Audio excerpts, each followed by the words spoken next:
Come on, Boo. Come on. No, no, don't be running away from me. You know you're going to get caught. Yeah. All right, girls, let's go. Get out, everybody in the truck. Gotta go there, Luna.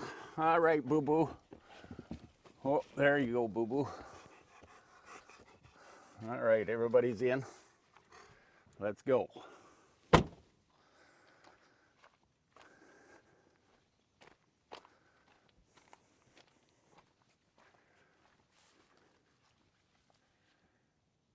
Hey there, Boo-Boo. Yeah, let's go for a ride. That a girl there, Luna. Okay, come on, Boo-Boo. No, you gotta come. That's a safe way to move you pups around. Not so bad, Luna, but that Boo-Boo's got to watch out for moving vehicles. It's a hard lesson to learn when you've just all of a sudden got a toddler around or a puppy. Whenever you're about to move your vehicles around or implements or machines or whatever, care must be taken. So I always escort the puppy down with Luna inside the truck now. I don't like having dogs in my truck, but it's just a lesson learned.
Well, good morning, everybody. Welcome back to the channel.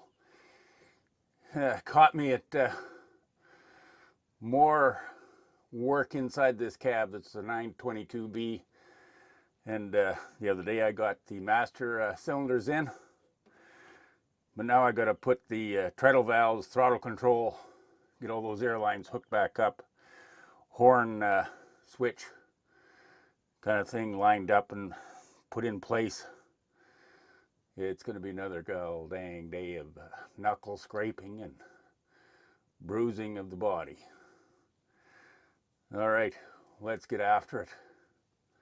Before I get the floor plate mounted in, I got to do all these external attachments. Number one is this air horn, the line going to it. So we'll have to make some adjustments here, and that apparently isn't going to be that hard to do.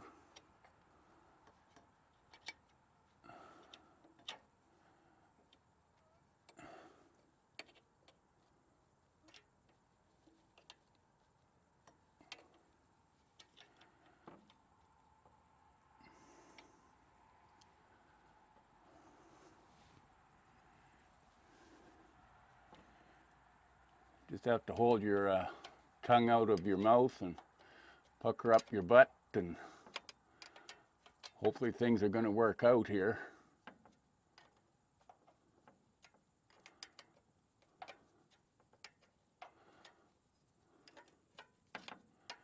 This horn, Dave and I had it apart. It's little mini trumpets, I guess you'd call it, air horns.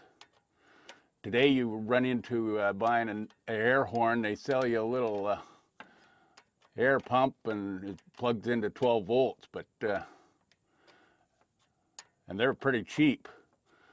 But this doesn't have the circuitry for electrical operated air horn.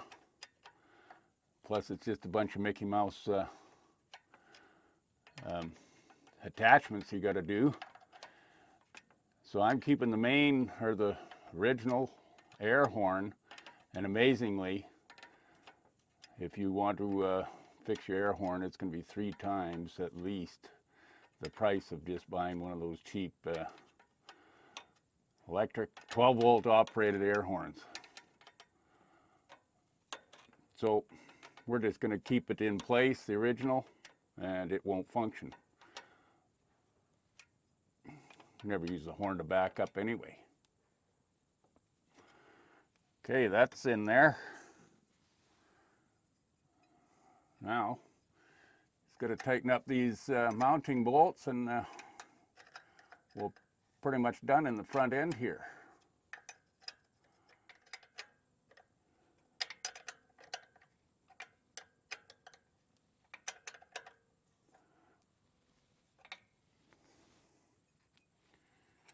Okay, that's mounted in there. Now let's go back inside the cab.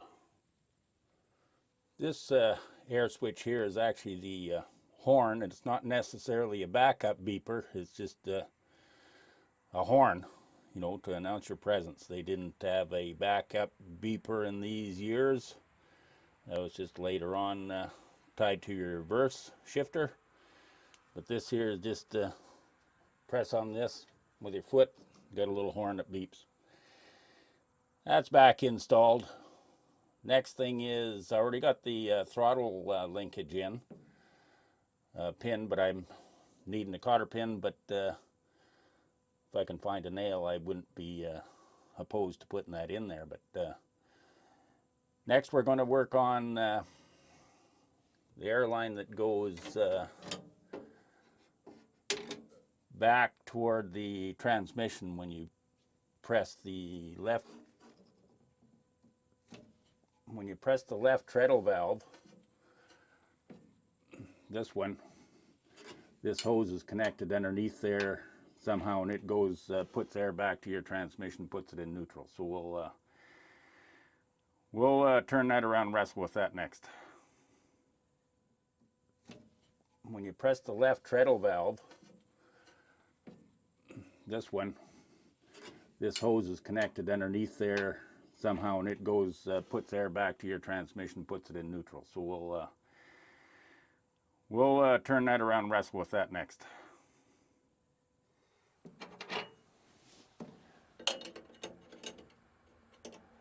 Oh, now we got the wrong darn wrench. 11/16, I guess, or a crescent wrench, of which I got a crescent wrench over here.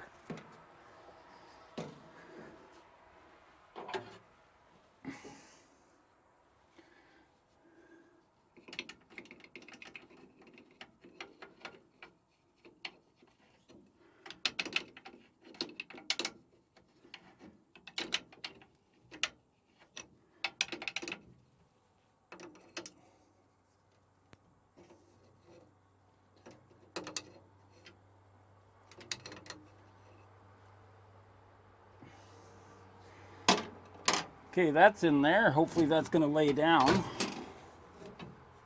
Yeah. Okay, next we got to go over to the other side and get our main air lines in place that go, if we can just turn you down here a bit and focus in. Main air lines that are going to go to these valves below. Well, here's one in already. Just got to connect it to that side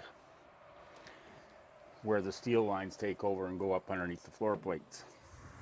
Okay, I did round up a cotter pin, so we'll see if we can get that. Might not be able to get it in there.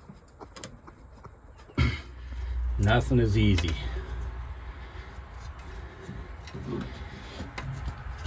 But I got that cotter pin in place,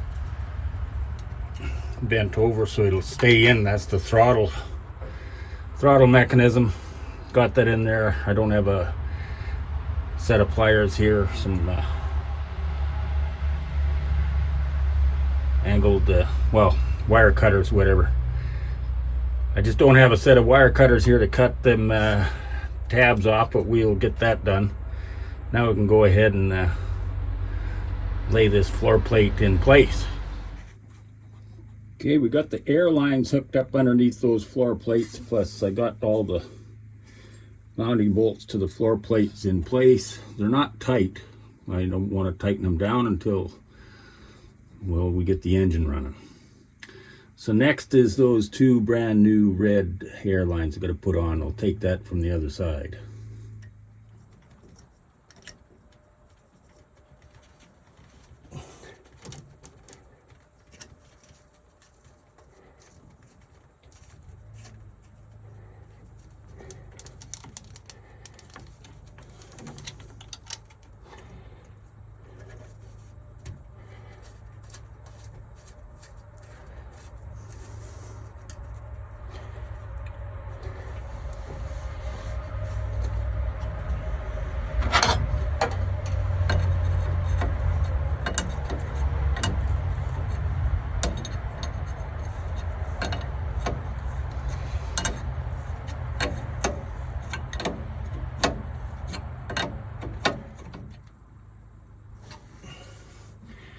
Okay, with that is the complete, no, I got one more hose to go here, apparently, right down there.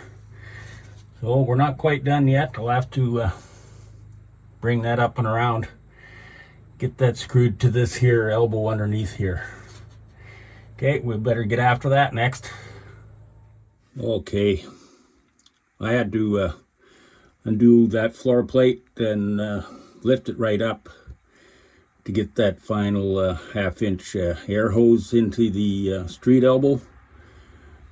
I just realized, for one thing for sure in my life, if there's anything harder, I can't think of it, than there is to get pipe thread together in close quarters. It took a while, but we got her down there, and now all the floor bolts are in, all the hoses are connected. Now we can maybe move out of this here cramped quarters inside the cab, and we'll move over to the back end here where, well, the big job is. We'll start at that engine. Yeah, I'm out on the ground here, kind of trying to remember what went on when Dave and I pulled the head off of this engine. And it seems to me that piece of exhaust pipe mounted to the ROPS up there was sort of in the road. And it looks like a piece of junk, and it's pretty ugly, so I'm gonna get up there and cut it off with the old zip disc.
There's one piece of jump off. Okay, just refreshing my memory. I'm looking at the top of this deck here. Obviously it's got a little moisture, a little surface rust on it, so that's got to be all cleaned up. To re-clean those liners, number 2 and 4 pistons are out of their liners. And I remember now that when I put this number 4 liner in, it's not, I couldn't get it but easily flush to the deck like the other 3. So what I'm going to do is clean this whole deck up, put the gasket in place, and just set the head on there and tighten it down and see if I can squeeze that liner down. If not, well, I guess I'll have to pull it, clean it, and hopefully I don't destroy my new liner gaskets. But anyway, that's the next step, I guess. Geez, that makes that look 100% better. All right, that's going to be a good place to end this video. Done with the air system and moving on to the engine part. Perfect place to cut it. So I'm just going to call it a wrap for now, and we'll catch up on it again tomorrow maybe, or the next day. We'll get after that head. Stick around. It's going to get interesting. Bye for now.